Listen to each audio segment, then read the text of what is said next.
Good afternoon, Chief Game Warden Kristy Knight for the record. I'll go ahead and introduce the team first, and then we'll get into the presentation, and they each have a part of the presentation to talk about. Over there is Captain Jake Kreamer, he's out of Reno.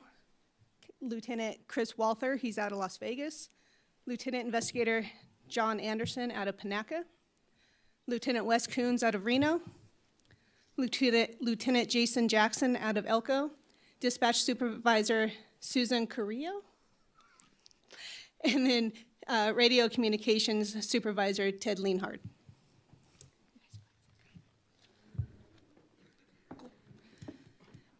So we'll start it off with the mission statement of the Division of Law Enforcement. The mission of the Division of Law Enforcement of the Nevada Department of Wildlife is to protect and manage the wildlife resources and provide for the public safety and protection of life and property of residents and visitors of the state of Nevada through enforcement of wildlife and boating safety laws.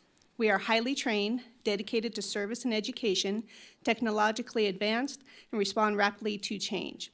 We strive every day to exceed expectations as we accomplish our mission through enabling qualified, motivated, committed, and professional game wardens to patrol the mountains, desert, and waterways in Nevada, consistently earning the public's trust as we protect their wildlife resources and enforce the wildlife and boating safety laws.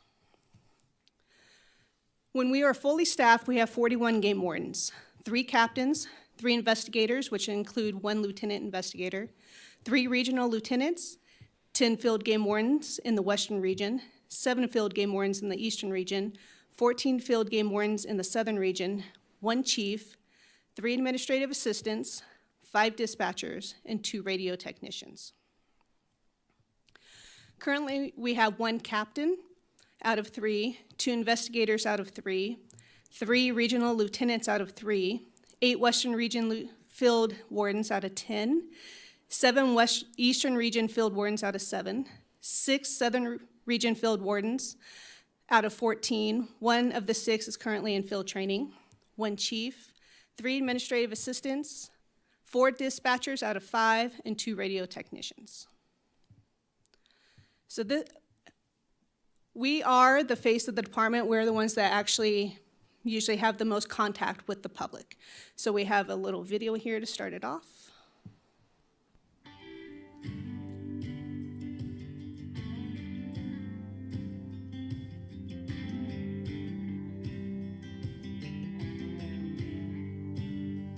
Whoa.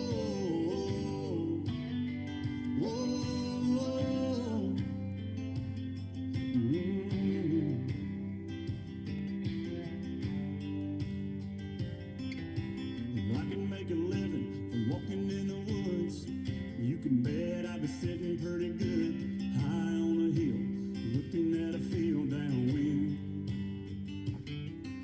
If I can make a nickel off of turning in bass, never worry about the price of gas. I've been wheeling and dealing and sitting there reeling them in.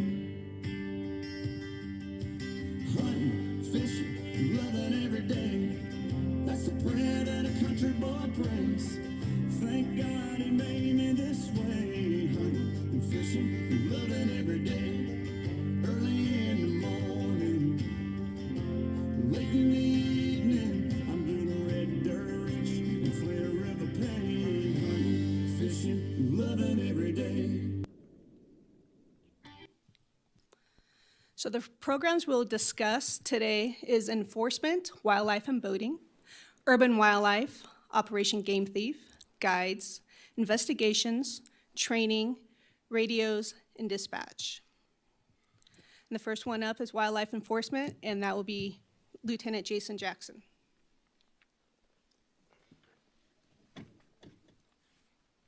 Just briefly, I have a couple cases that I'm going to read to you guys. They're both still currently. PowerPoint, it's in the PowerPoint. Oh, PowerPoint. Sorry about that. Got ahead of myself. Jason Jackson for the record. Thank you, Chair. Wildlife enforcement, so what do? Patrol, compliance and license checks, hunting, fishing, trapping, all that's involved. Big, major case investigations, small case investigations also involved. Hunting accidents, we're also called to investigate.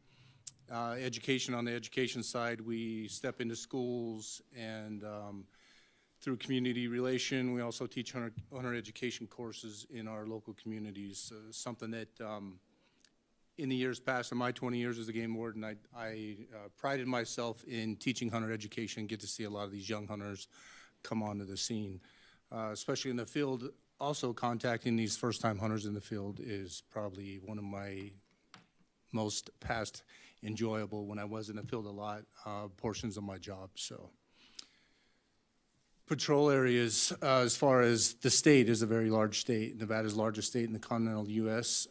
States for public lands, 109,894 square miles of open land, 2,750 miles of flowing streams, and 667 square miles of surface water. The patrol areas that we patrol range from 3,235 square miles to close to 10,000 square miles.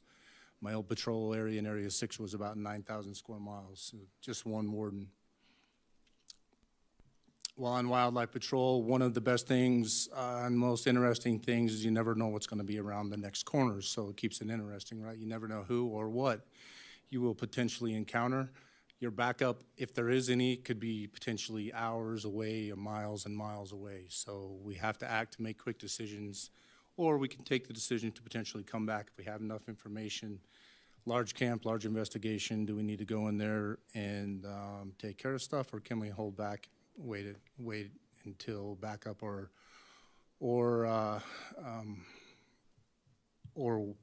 other wardens or whatever we need to make those decisions. We don't have to go in there hot. So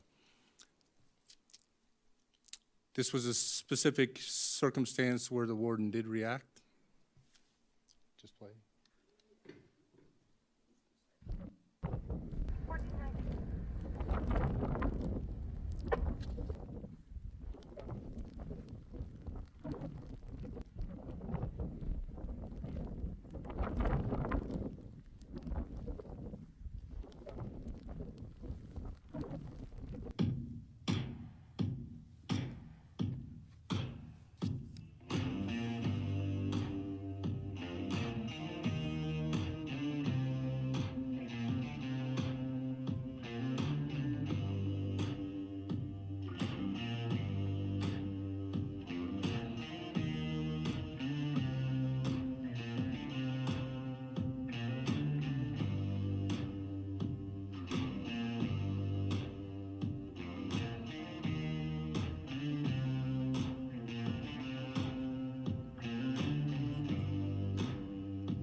And with this specific case, Kristy just told me we just got a decision that the subject was sentenced to 19 to 48 months in prison for what he did there, all because a game warden saw a plume of smoke and decided to go investigate and take the initiative to, get in there and make a difference. So once again, it comes back to you never know what's going to be around the next corner or on the next mountaintop or in the next canyon, right?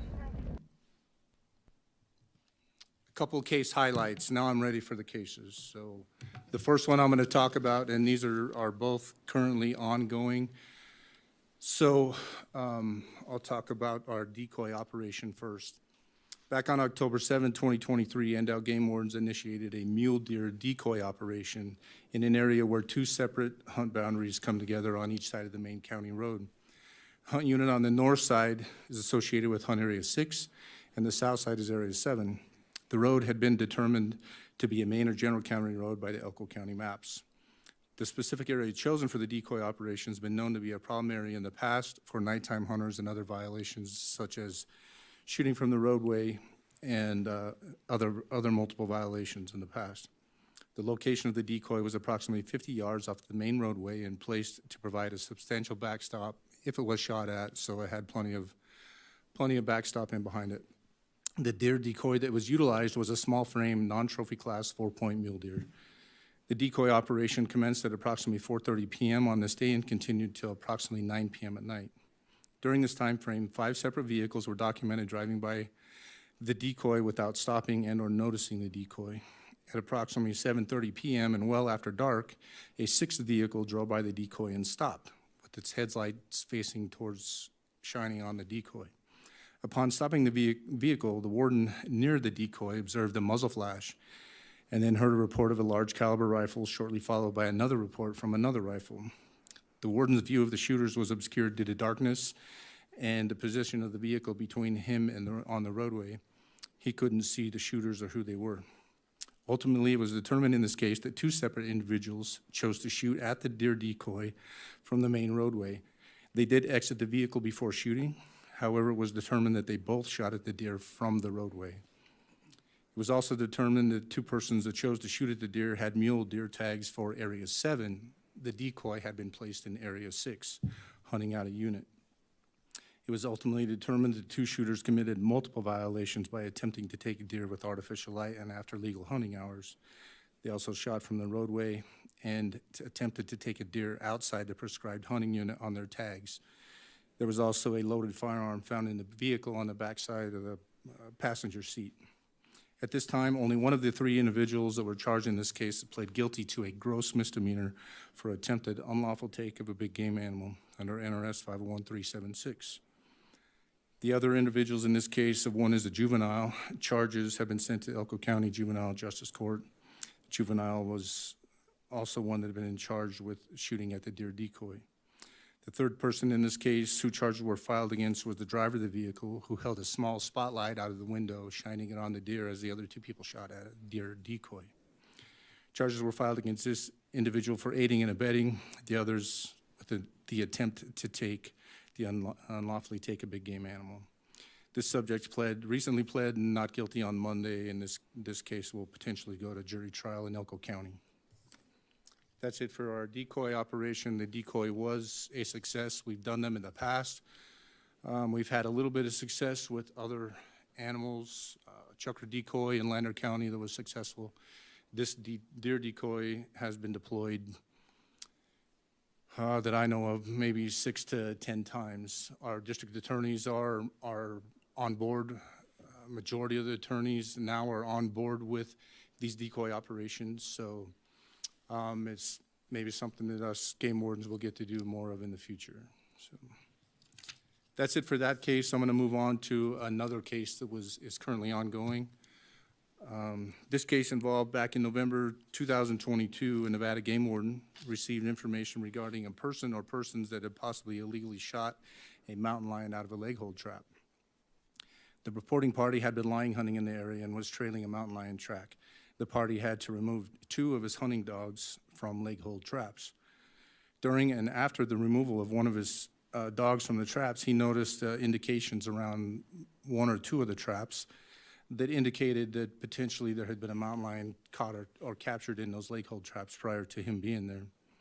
He looked at the scratch marks and bite marks and indications on the trees that were near there and thought maybe a lion had been caught. He got suspicious, and then he decided to look at the traps, get some names for the game warden, and provided that to us, and called and provided information for us. Game wardens responded to the location and observed also possible evidence that mountain lions had been in a leg hold trap at some point. Evidence was collected and secured. Further investigations on social media posts led to an open forum that suggested 2 mountain lions were harvested near this area. They were possibly called in during a predator hunt. Multiple search warrants were completed and phone records on which other significant evidence was secured in this case. Records checks provided information that one of the mountain lion tags and hunting license had been recently purchased around the time the reporting party had observed the indications of a lion being in those traps near that area and in the same town, I guess. Trappers have a legal responsibility in the state of Nevada under Nevada Rise statute to notify an agent of NDOW and report any and all unintentional captures of mountain lions in traps. Through a record search, we were not able to find any information that was turned into this specific office that anyone had called in and said that they had had a lion in a trap. Some lions get captured in traps and they get out. The people don't even know that they have had caught a mountain lion. So there are those instances, but we believed in this instance that somebody knew that there was lions in those traps. So Further investigations and search warrants revealed with cell phone evidence that suggested one of the mountain lions that had been harvested prior to a valid tag being purchased. During search warrants, a confession was obtained in this case that verified this potential evidence, and charges were filed. One of the charges is it's unlawful to harvest or kill a big game animal that is detained or captured in a trap. Also in this case, we chose to take DNA comparisons with the tissues that we collect when the mountain lions are brought into our offices. We take a tongue or tissue sample and tooth sample. During the search warrants, we were able to collect traps from the suspects, and then we took DNA from the traps that we seized in the search warrant, and also compare those to the tissues that we got from the mountain lions that we had already obtained from those mountain lions being sealed. Those came back as one matched. The tissue matched one of the traps that we collected DNA evidence from, and also another trap matched the other traps. So there was two different separate distinct matches there for DNA testing. Other charges filed in this case were unlawful killing of big game, unlawful manner of take of a big game animal, aid and abet in the unlawful killing of big game, failure to notify the Department of accidental trapping of a mountain lion, destruction of evidence, obstruct, hinder, or delay an investigation, and unlawful use of a trail camera during closure. This case has not been heard of as of this date. A preliminary hearing has been extended by the district attorney, which is to occur at a later date. Multiple other cases that are still current and ongoing that we can't really provide much information about, but this is just a brief on both of these cases. If you have any questions that I could potentially answer that without giving names, dates, all that stuff, I'd be more than happy to.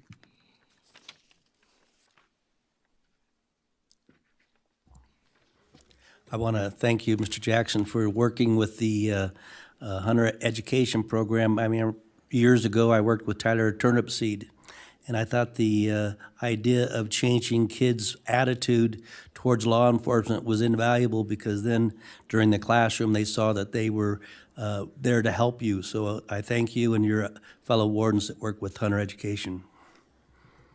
Thank you, sir. Appreciate that.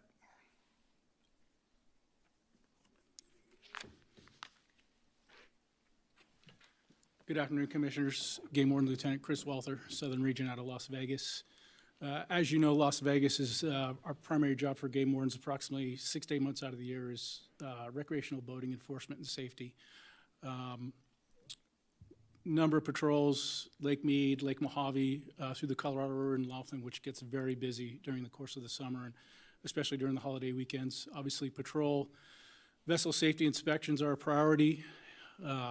Special events, we run approximately river closures for, we just did 2 fireworks shows for the Avi Casino down in Laughlin, which is a Native American casino, and they often have fireworks shows, so we're responsible for permitting the shows as well as closing that section of the river to keep recreational boating traffic out of the way and make sure that there's no safety issues during the course of that show. Boating accident investigations on Lake Mead, Lake Mojave, and the Colorado River and Laughlin are a huge aspect of what we do down there. All of our wardens have been through basic vessel investigation course as well as advanced vessel investigations, which the dynamics of doing a vessel incident investigation are extremely difficult due to the dynamics of it being on the water and everything moving and nothing staying in one spot. So sometimes they can be very difficult to do. Our OUI enforcement is also a large part of our patrols in the summertime, Lake Mead, Lake Mojave, and the Colorado River. It seems that alcohol and boats go hand in hand. We have seen a lot less of that over the years than we used to, but it's still prevalent and evident on the waters. Search and rescue, we work closely with National Park Service for any incidents that involve missing boaters, skiers, or swimmers. And we are usually the primary resource for on-the-water investigations, and we utilize, whether it be advanced marine electronics or so much as using Onyx maps to just do to track our search patterns, which works very well. We can then download those into CVA format, Excel format, send those to the incident command, and they can see where we have searched and where we have not. So those take a lot of hours from the wardens, and we had one particular search last year that I think we reached temperatures of 120 degrees, and we had wardens on the water for 10 to 12 hours at a time with very little downtime between shifts before we went back out to search. And we did find that individual. I was part of the IC on that, and we did drift calculations as well as decomposition body float rates. We predicted within 2 hours of when that body would surface and where it would surface, and we found that. So it's a lot of work by everybody, but it's tough, but it's rewarding when you can provide that closure to the family. And then education. We have a very strong boating education proponent, especially out of Las Vegas, and the wardens do a great job on the water educating recreational boaters as to the requirements. We've had a large abundance of new boats being purchased since COVID, and we've got a lot of new boaters. I don't want to say they don't have any business being on the water, but it's our job to keep them safe and to educate them. And one of our talking points to them is be an educated operator of a motor vehicle, be an educated operator of a vessel. And then community relations. We try to, with my staff in Vegas right now, we're 50%. It's difficult, but we try to do everything we can, whether it be ride-alongs, school events, National Night Out. We always try to participate in, so it's busy. Vegas is busy for us. Again, patrol areas, 667 miles of surface water. Rumor being that Lake Mead is dried up. I can assure you there's plenty of water out there and plenty of water for things to go wrong. Lake Mojave stays fairly consistent. In the Colorado River, we get a large influx of Southern California people who want to recreate, which creates an issue for us. Obviously, Lake Mead, Lake Mojave, Colorado River, Lake Tahoe, and Lahontan. I have not had the privilege of patrolling on Lake Tahoe. Apparently, it's going to be too cold for me, from what I understand. And then Wild Horse and South Fork over in Elko County. So the one case I want to talk about real briefly is a kayak incident that occurred at South Fork almost 1 year ago, this May, actually 1 year ago towards the end of May. It was an unfortunate incident, and unfortunately we didn't have a warden on the water at the time. And even if we did, we couldn't have prevented this from happening. But due to the exorbitant amount of water that had flown into South Fork Reservoir, there was an extreme flow at the one end of the dam at the outflow. There was a female individual, I believe in her 20s, who was kayak fishing. Her father was on the bank. Her father proceeded to hook up with a fish, yelled over to the daughter to come over and check it out. As she was paddling over, she paddled too close to the outflow of that reservoir and proceeded to get sucked down the spillway. The kayak pinned against the buoy, and in doing so, the water flipped the kayak over. She was able to remove herself from the kayak, but then got sucked down the spillway. During this time of the high water flow, fortunately, they had opened up the, for lack of a better term, lock or gate to let more water out. Probably the only reason she survived, but she actually went under the water, got pulled through the lock, and popped out the other side, suffered only minor scratches and bruises. Game Warden Thomas Hamlin was patrolling about 10 miles away, heard the call on his radio through Elko County 911, responded. She had been pulled from the water by her family member. Her father ran down, was able to pull her from the water. She was then transported to the hospital in Elko. Game Warden Thomas Hamlin followed up, got statements. Unfortunate incident. Resulting in this was a communication between NDOW and the agency that is responsible for the placement of those buoys. Those buoys then got placed further out to potentially prevent this from happening again. So this was an incident that could have ended terribly. She survived. And you would think a very simple day of kayak fishing on South Fork Reservoir is not, can be that threatening, but obviously it can. Fortunately, she was wearing a life jacket, which probably helped her to an extent. And then the second incident was a double fatality that occurred out at Lake Mead last August of 2023. This was a terrible incident that unfortunately had to do with operation under the influence of a vessel. We had 2 individuals killed from that. Game wardens were called out at approximately 8 o'clock at night, regardless of the fact that it doesn't matter what time of day it is, but it was dark out. Everything had moved. It was mass chaos and pandemonium trying to figure out what actually happened, gather all the evidence. So I won't go into too many details of that incident, but that was a very trying incident for all the Southern Region staff as we had to do the vessel reconstruction after the fact. One of the vessels was completely covered in human matter. Other than that, I appreciate your time, and if you have any questions, I'll answer them now. Otherwise, thank you.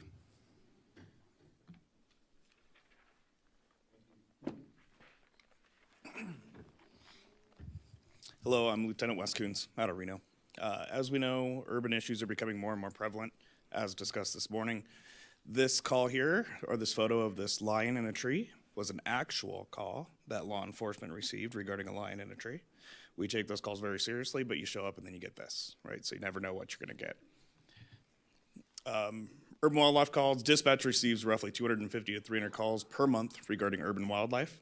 2 days ago, in fact, dispatch, Susan can attest, received a call from 13 individuals as well as Nevada State Police regarding a goose and her goslings on Highway 80 at 5-8 intersection. Nevada State Police had no idea how to get these things off, so we had to dispatch a warden over there to try to assist. By the time she was en route, NSP was able to get him in a bucket, and they brought him to her, and then we released him at a local park. Last year, feeding of big game was a huge issue than it really ever was. At that point in time, I was in Elko.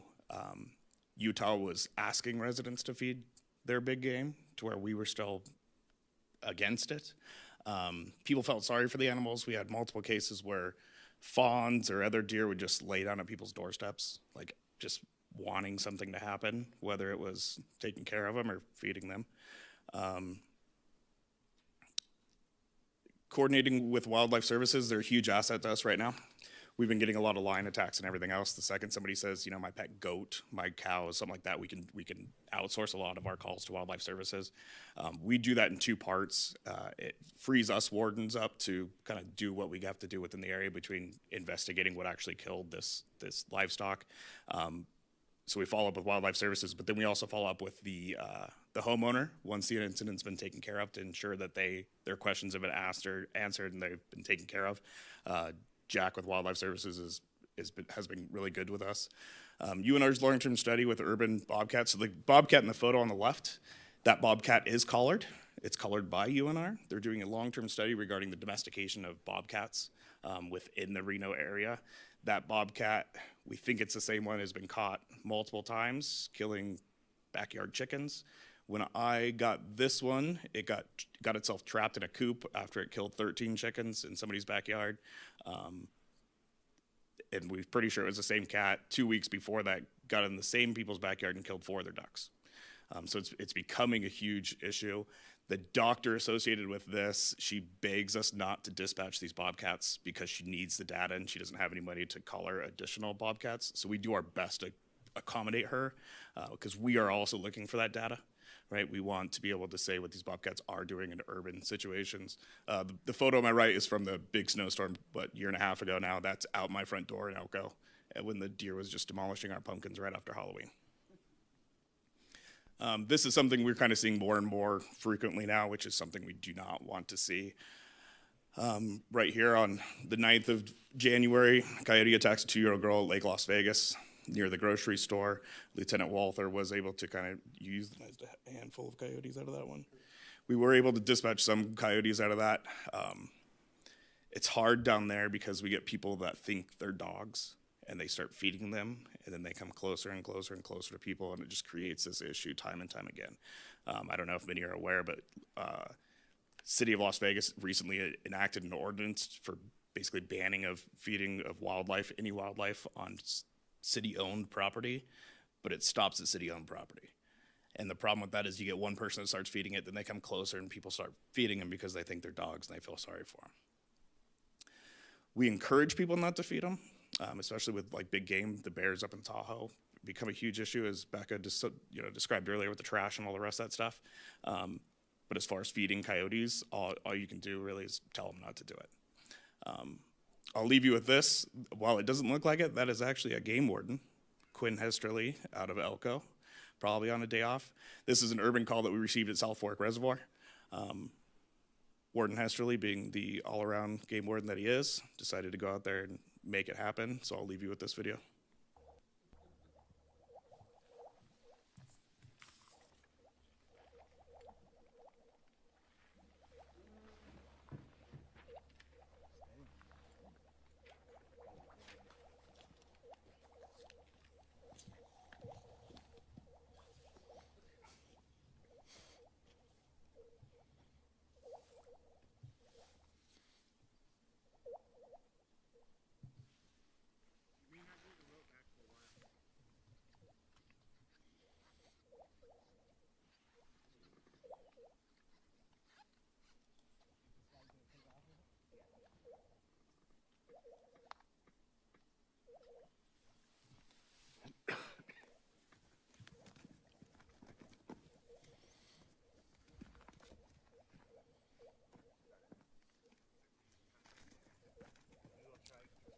That part's pretty gutsy, right there, yeah.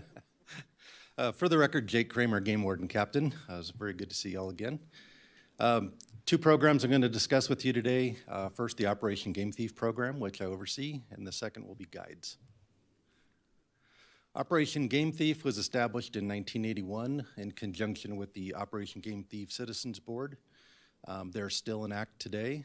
They're responsible, I don't have a slide for them, but they're responsible for the actual payments made to the anonymous parties that report crimes and which go through the adjudication process and are convicted of it. So our wardens submit quarterly reward requests for their cases, and the Operations Game Thief Citizens Board graciously, almost always, award the recipients. The Operations Game Thief also provides a public resource to report wildlife crime. We do this a couple of different ways, which we'll get into. It's funded through the civil penalties collection by wildlife violators. What that means is whenever somebody violates like a license law, something as simple as fishing without a license, wardens will cite that individual and assess a $50 civil penalty. Out of the entire citation, the $50 is what comes back to the department. The rest of it goes to the county, the fines do. But the $50 then reimburse the department for the loss of the license and whatever that resource was taken during that time frame. For bigger civil penalties, you'll see later on that we have violations such as big game take without a tag, a felony level crime. Civil penalties range $5,000 to $30,000. Nearly all U.S. states have similar programs like Operation Game Thief. They're called different things throughout the country. But the national parent organization to our Operation Game Thief, they're not the same. They're a parent company kind of a thing, is International Wildlife Crime Stoppers. I currently sit on the executive board for that organization as well. So the program itself uses two Operation Game Thief trailers. I think that pretty much everybody here has at least been introduced to those at different trade shows, sportsman shows, or maybe out in the hills in the deserts of Nevada, just randomly during what we call unit watches during hunting seasons. The trailers are used in these public events to inform the community that poaching does exist and encourages people to, it doesn't have to be hunters, it could be anybody, encourage people to report potential wildlife crime or anything that looks suspicious related to wildlife. The OGT program also has reserve wardens. Currently we have one, actually we have two. This is Mike Messman. He's currently works for Washoe County DA's office. He was Lyon County detective prior to that. Gets into the reserve program because he genuinely loves wildlife. He came from a game warden family as well, Fred Messman, who was a boating law administrator in the past. We also have previous Captain Brady Phillips is also a current reserve with us as well. And what these guys do in our reserve program, these are fully post-certified, can patrol, can arrest. They're either retired law enforcement or they're current law enforcement, but they have all their post credentials current, and they're able to go out with our active game wardens, not by themselves, but active game wardens, and assist them. And they also help run our Operation Game Thief program by being the main people responsible for the trailer setups and doing these community events. And by doing that, it takes a little bit of pressure and time away from our regular field officers, so they can go out and patrol. So we're basically getting a lot of work in community relations with our full-time uniformed guys as reserves. So the Operation Game Thief program used to be just an 800 number. And we all know how people love talking to people nowadays. So we changed it up quite a bit and made everything app-based. We still do have the 800 number, and people can still make that phone call and get a hold of our dispatch during the hours that they're open. But now the tip app is something that people can download on their phones, have available anytime, night, day, doesn't matter where it is, and simply just open it up. Now with this, you can text directly through the app. You can upload photos of what you see. You can upload videos. You can give us coordinates. And then it also allows us to talk back and forth with you. It's still completely anonymous if you choose it to be. Even if somebody was to tell us who they are, legally we are barred. We cannot tell. It's not public information. So it is truly a great extension and progression of what the 800 number used to be. Now, who gets to see this? This is, I think it's on the next slide. Nope. Okay. Oh, at the bottom. So who gets to see this? So if I was to submit a tip right now, or if you were, let's put it that way, Commissioner Keel, you're to submit a tip right now, immediately my phone rings. Well, not rings, it dings. It shows me that I have a new text that says there's a new tip. I open up my text. At the same time, it goes to my dispatch supervisor. It goes to all my lieutenants and my investigators. So we all get to see this. And then we get to assign it to a regional warden to go respond to that. So it's immediate, it's effective, and it provides better information to us and more timely as well. Some things that we've done with this, you can see this ad is in all of our publications. It's also on our website. This is something that can be downloaded through the Android, Play Store, as well as the Apple Play Store. Another thing we've done, and I brought copies for you, you can have these. These are license and tag holders that we give away at our trailer events, and it gives people the opportunity to download the app right there at the trailer site, as well as to have in the field for all their friends and family to take advantage of the same program and have that with them indefinitely. So in 2023, the Law Enforcement Division conducted 146 wildlife investigations. 53 of those investigations were conducted as a result of that tip app, which means that it's actually being used. And we're seeing, I don't have the exact stats, last I checked, there was about a 300% increase year over year on its use. In addition to the tip app, Endow Dispatch, again, also still continues to receive phone calls. As far as the events, we take the trailers around to different events again, and in '23, we contacted about 5,000 people throughout the state, 11 events, including the Reno Sheep Show Youth Event, Elko Sportsman's Expo. You can see the list right there. We also conducted the Clark County Fair, which we also just got done with down there. Mason Ortiz camp, thing up in Reno called Barks and Badges, which is a law enforcement expo. And then unit watches. If you're not familiar with what a unit watch is, this is where game wardens get together on a pre-planned event throughout the hunting seasons. So let's say, for example, last year, we went down to Pioche, and we were there for 4 days, and wardens throughout the state kind of all camp together and use that as a hub. I take the trailer to a very conspicuous place, like the corner of the highway and another highway, set up right there just at random. And the public stops. You know, there's a lot of rubbernecking going on, a lot of U-turns, people showing up and saying, what in the world is going on here? And then phones start ringing. And it's known that the game wardens are out, not in a bad way. We have a lot of good welcome, you know, just experiences there. A lot of people are thankful that we're there. Plans for 2004 or 24.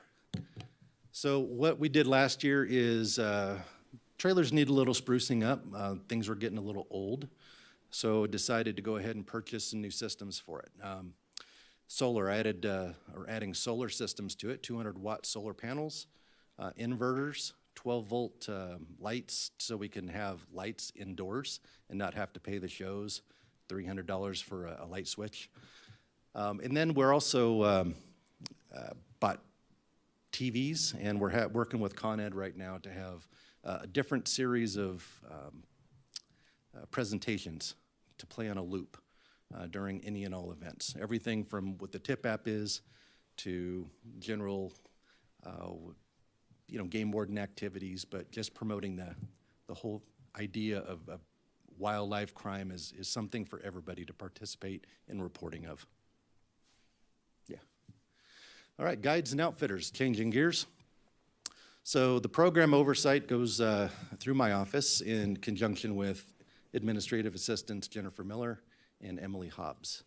Guide license fees are used partially funded, or used to partially fund administrative assistant position, which process the guide paperwork, processes payments, and answers a lot of questions. Guides are independent business entities who are licensed through the department to perform hunting and fishing guide services. There's a whole body of law in NRS 504 that covers guiding. I won't get into all that right now. But Nevada recognizes two different levels of guides. One is a master guide, which has full authority over their business, including contracts. And then we have sub-guides who are employed by the master guide and have extremely limited authorities. So in 2023, Nevada had licensed 112 master guides and 353 sub-guides. In general, we average around, close to 500 guides a year on average over the years. We've denied several licenses due to criminal histories, didn't meet the minimum criteria to be a guide in the first place. And then we've also had to suspend several guides for various reasons. NDOW has 60 days, this is a great thing for us here, 60 days to make a determination of licensing of whether or not we're going to allow that individual, that applicant, to have a license. So 60 days. Now we've basically knocked that down. Our turnaround time is 16 days from the time of application coming in to when we license that individual. We've revamped a lot of our processes and requirements. We've always been allowed to, by regulation, to perform background checks on our guides. In the past, that was not really being done in very much. So we decided to go ahead and implement that. And in doing so, we're screening out quite a few potential issues. So we also have, and you were all part of this in the last session, in NAC updates. We went ahead and updated language about client contracts in the field, requiring the contracts to be in the field with the guides, as well as records available for inspection in the field. And these, again, were added as a protective measure for master guides. Some of the guide investigations, I know this is going to come up, and We have had, over the last couple of years, 2 years, about 25 investigations concerning guides and guiding in Nevada. These are examples of some of the issues that we see related to guides. And don't get me wrong, guides are great. We have a fantastic group of professionals out there. Sometimes one or two go astray, intentionally or accidentally, and this is an example of some of those incidents. All right, with that, I will leave these with Linda Barr, and I'd like you all to have one.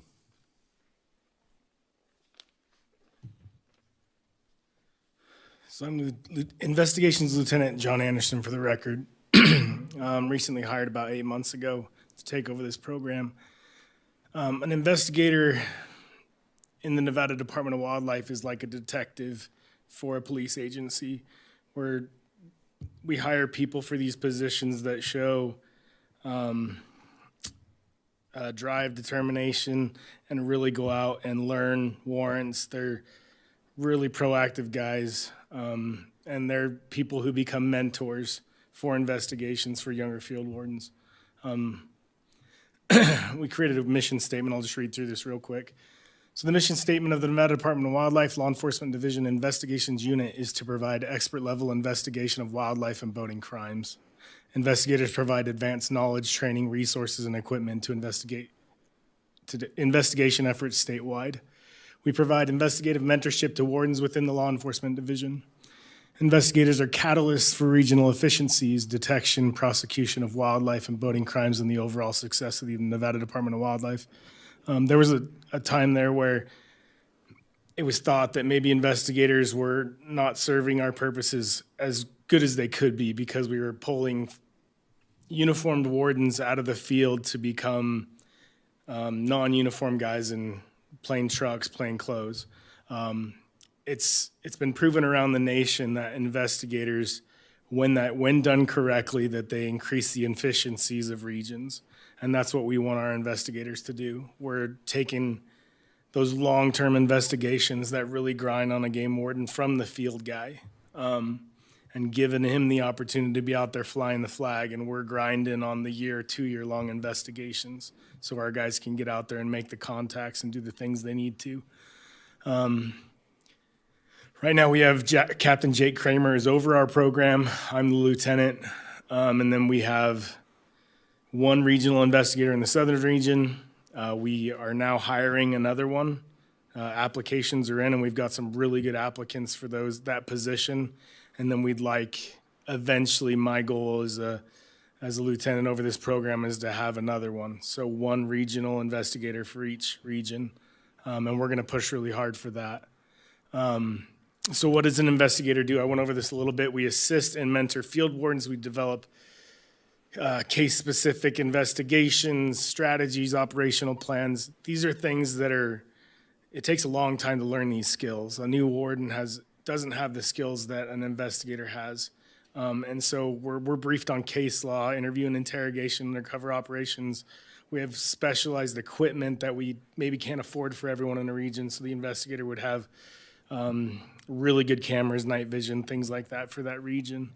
We're also really good at warrant writing and understanding how to work with DAs and follow cases through to prosecution.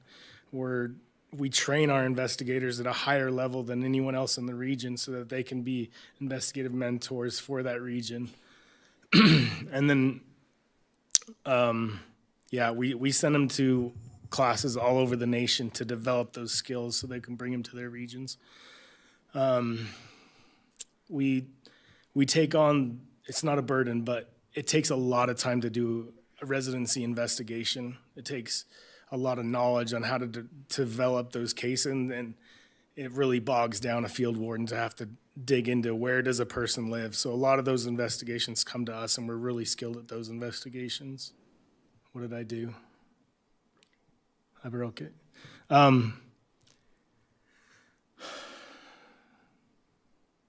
So anything involving guides and outfitters, we take that lead. Those are really hard, difficult investigations that can really bog down a region. we put ourselves at the forefront of that. A lot of times we're utilizing regions and working with lieutenants in those regions to work those investigations, but we take those very seriously, our guide investigations. Because it is their livelihood, it deals with money, it can be very complicated to investigate a guide outfit. So that last bullet point, unlawful activity like drones, thermals, optics, harassment of wildlife, trespassing, baiting, trail cameras, all those things we work on investigating. We're also going to be the lead in investigating illegal wildlife trade if there's ivory coming into the state, reptiles, amphibian, sail trade, all that stuff falls under our purview. So we're going to take the lead on those investigations. We assist agencies all over the nation and honestly all over the world with different things that come into our state. The one case I'm going to highlight real quick is a case that our investigations unit worked on, and it involves a drone, which is something I know you guys have been briefed on and helped create regulations for the use of drones in hunting. So this happened in 2021. It was just recently adjudicated. Great investigation. It took us about a year to investigate it. We immediately developed some suspects based on a witness that provided a video to us. Can you play that? Thank you. So we received this video. There was a giant buck that was in this field, well known to the people in the area. And it should be longer than that, but okay. So no one could get this buck off the private property, so these individuals decided, this one should be a video too, right? If you could play that one while I'm talking. So they developed a plan to take this drone and drive this buck off of private onto public and then shoot it. So the first part of that video is them watching it, and then there's this drone flying over. This guy did a great job of videoing. Usually when we get videos, they're not this good. They're pretty crappy, but he had some good optics and a cell phone, and he was able to get us this video. From this, we developed 2 suspects who denied it, and the photo's grainy enough to where we really couldn't prove it. We had enough PC to put together 6 search warrants for social media. We're able to get Snapchat and a lot of different things that we're able to prove our case. These cases aren't easy to prove. It seems like you have 2 suspects. It looks like and they're obviously doing some pretty nefarious stuff. So we were able to prove this case. It's a long story, took a lot of work, and we proved it really, really well through all these digital media warrants and executions of search warrants. In the end, these 3 men were convicted and charged with 6 gross misdemeanors, $15,000 in penalties, and 15 years combined hunting and fishing privileges revocations.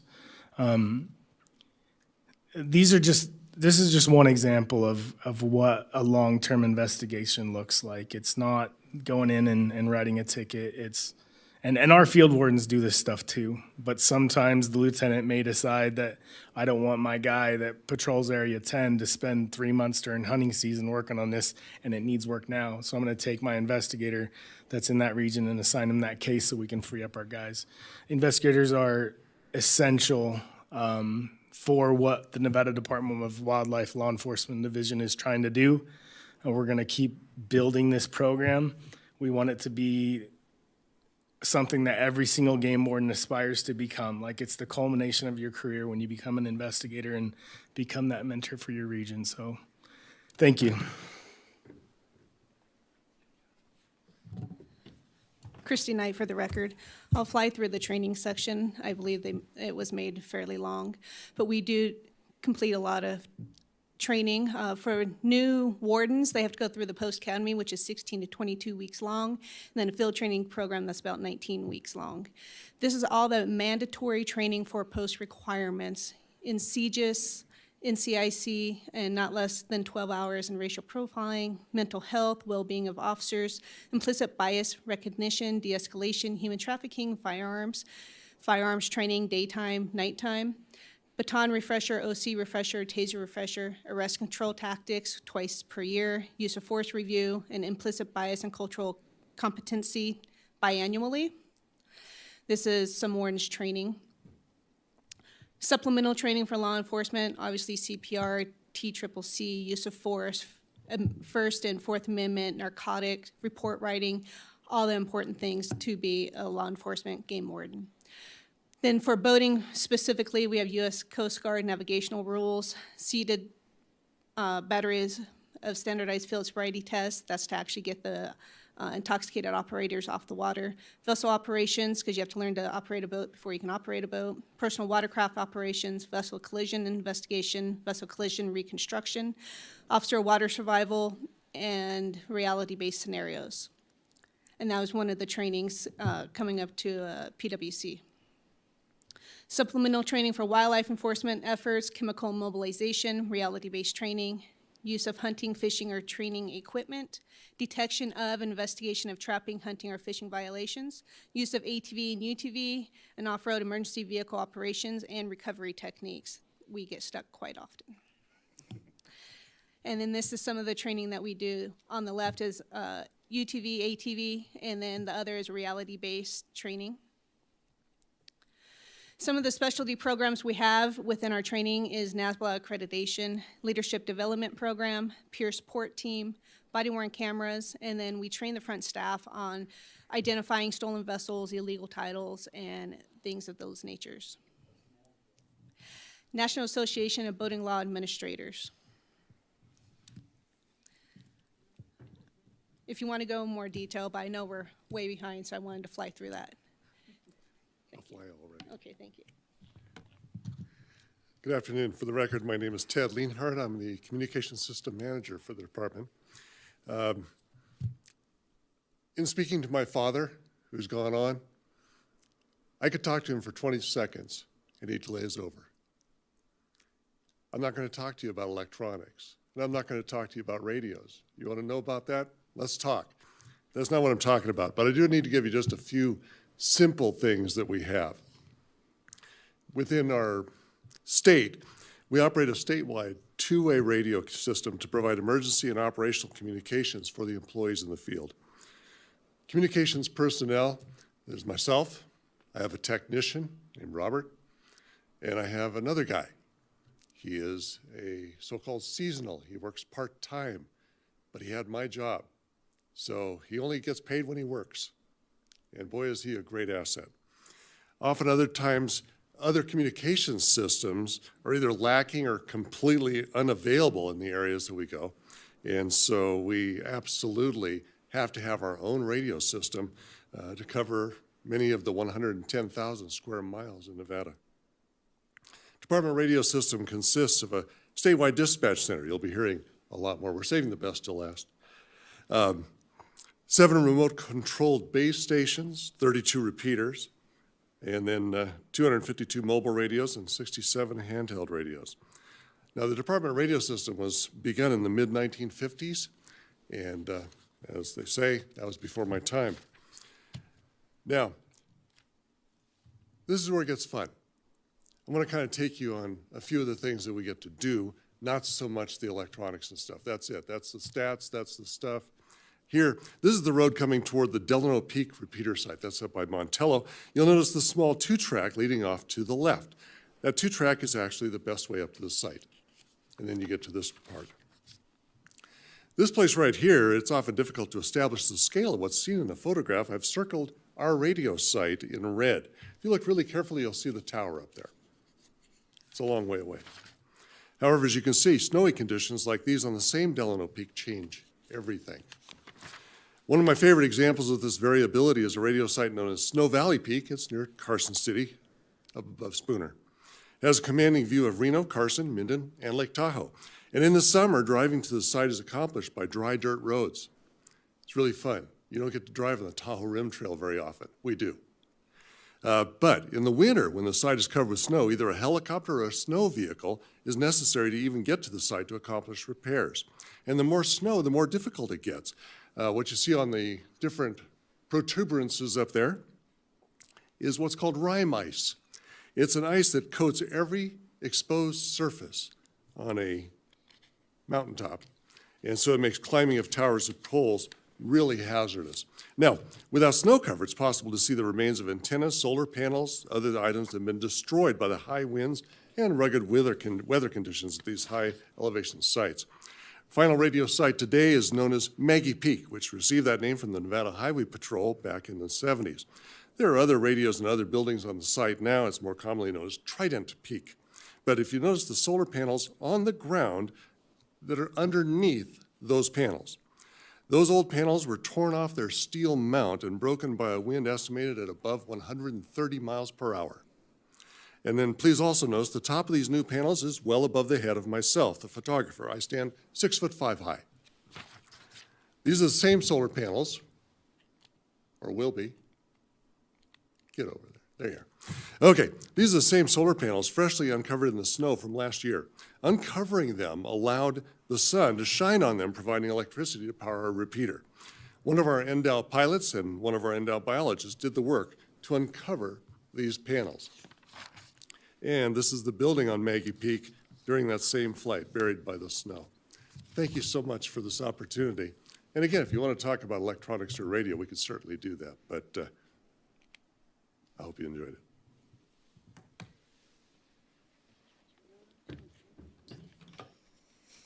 Hello, my name is Susan Carrillo. I'm the dispatch supervisor. I'll be giving you a very brief overview of dispatch operations. So our dispatch personnel, myself, and 3 others at this moment. We have one more that we're getting ready to hire. So fingers crossed we'll be fully staffed by summer. We have together, all 4 of us, over 85 years dispatch experience. That's city, county, state, federal, you name it. We have a wide variety of expertise, which helps out because this is a niche type dispatch operation, wildlife, law enforcement. We also service BLM, Forest Service, and Fish and Wildlife. We transmit over 600,000 radio transmissions yearly with field personnel. Each transmission is counted. 14,000 phone calls per year, a wide variety of calls, bear sightings, injured animals, nuisance animals, urban wildlife, as Lieutenant Coons spoke about, poaching, general questions from the public, types of calls just vary on the season. We're starting to get into our bear season and boating season, so those are types of calls. And the baby birds that keep falling out of nests this time of the year. What we do, we monitor 33 radio channels. Ted has set us up with 33 radio channels to be able to communicate throughout the state with all the game wardens at any time. We also have the inReach GPS tracking. The game wardens turn that on when they come on shift. If for some reason they're in a difficult place where we can't talk to them on the radio or their portable radios, we are able to use the inReach. It's a very valuable resource. We've done a couple of rescues just using the inReach texting option. We also provide the radio communications for the helicopters when they're conducting the field surveys, radio tower maintenance, like Ted mentioned, and capture and releases, things like that. We're the ones that they communicate with, and we monitor them through the Spider Tracks system.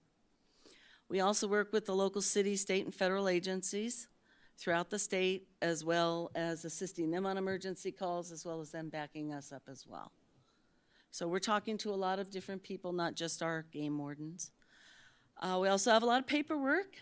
We also are the Records Bureau for the Law Enforcement Division that processes arrest warrants, traffic tickets, data retrieval. Game wardens need it for fishing, trapping licenses, annual tags, verifying boat registrations, stolen boats, things like that.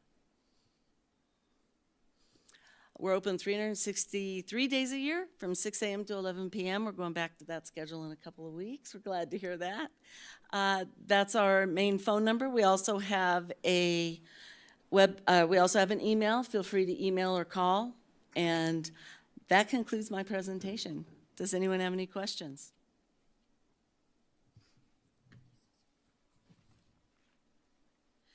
And that is all that we have. I would like to thank Zach Campbell for putting the two videos together that we had for the main what we do, and then also with Jamie Williams.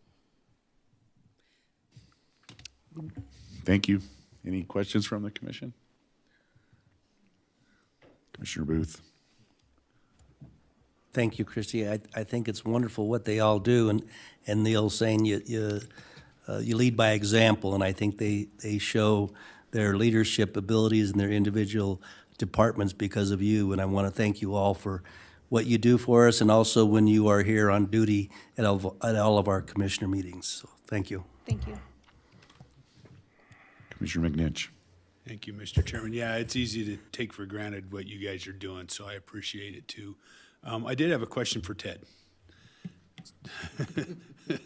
So Ted, with the, you know, I mean, we know you got to have equipment, but to see the what you're working with, you know, any of us that have been out and about, I mean, it's some of these mountaintops and some of these places are difficult enough to get to, but the photo of the solar panels in the snow having to be dug out, who's digging those out?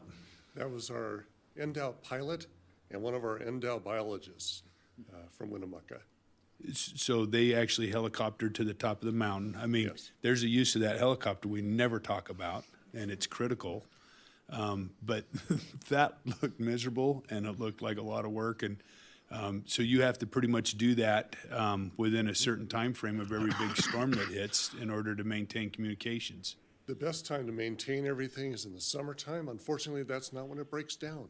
Yeah. And so we just did 3 weeks and visited 10 sites. 2 of those were helicopter, and we repaired them both. The one affected fully a third of one of the regions, the eastern region. Yeah, I mean, just to keep that infrastructure, just to keep that system maintained is, I mean, I really did. I've been on this commission for a long time. I know that there's a lot that goes into this. I mean, we all know that, but to actually hear about it, I mean, it really struck me, the effort that goes into it. So I appreciate the work you guys do to keep things moving and stay online. So thank you.